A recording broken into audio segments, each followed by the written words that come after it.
Mr. Ragadinga kitalo nnyo munnange. Tabu nnene naye tunaguma bugumi na kugumya family na kuba nti tu celebrate nga mukwano gwaffe. Yes. Amawulire gano gakusanze wagwe ng'omuntu okumanya nti Alex Mukulu avudde mu bulamu bw'ensi? Amawulire gazze yesterday ne tujja wano because usually mbadde nzija wano ne bwe yalwalira saamanya we usually talk naye bwe nanze wano nga bagamba Alex afudde nga nina okukakasa so bwe nadduse wano ate tebanajjawo bantu nentegera nti adda kituufu akoze ki afudde then nengenda ekiruddu after nga maze kutuuka wano so yesterday ntubeerawoko ne ba Abe Mukiibi ne ba Benoni okulaba nga tuteekateeka ebyokuziika. Olowooza Alex Mukulu asupportinze atya industry eno at large? Tagisupportinze agikoze.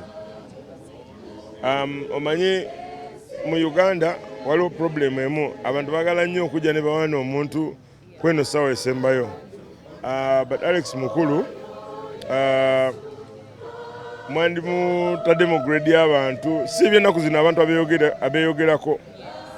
Njagala okwogera ku Crane Band twogere ku abo abantu abasooka okukola ebintu nga bato nti ba Eddie Ganja tata wa Norman Ganja mumanyi nyinza okuba njogera science fiction kale twogere ku fire ebiseera by'abafire Afrigo Waves ebbanga eriri emabega abantu abatandika okukola real live music.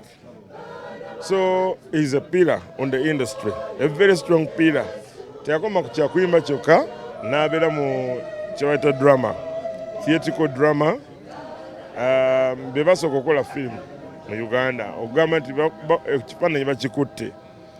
Nzijuka bwe natandika ebya radio nakolako ne Alex because ffe twatandika ku Dembe FM naye ate Alex yatandikawo buli kyolaba ekya Simba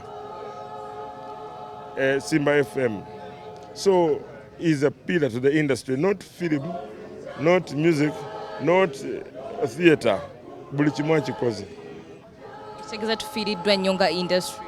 Let me tell you, maybe abantu bajja kusoma mu bitabo ebiwandiike lwakuba abaana tebakyayagala kusoma ennaku zino.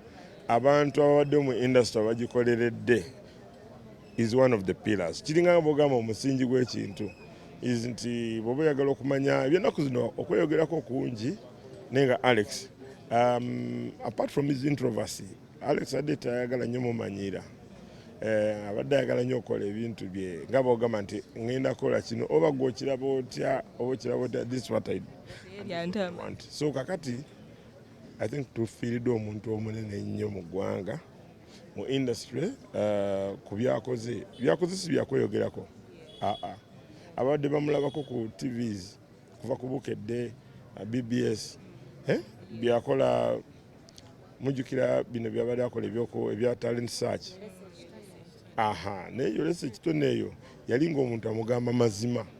Ekizibu okusanga omuntu ayogera amazima omuntu ayinza okutyamuko naga kijja kuswaza oyagamba abawunya kati so that is him kubanga yali ayogera mazima omuntu balina okuba nkozeko ebintu bingi naye nzijukire twali tukola plan ya Shea Chogam naye tetwagimu eya Ceasefire production yagikola so is an icon. Yes. Tweyanze nnyo. Olinayo question?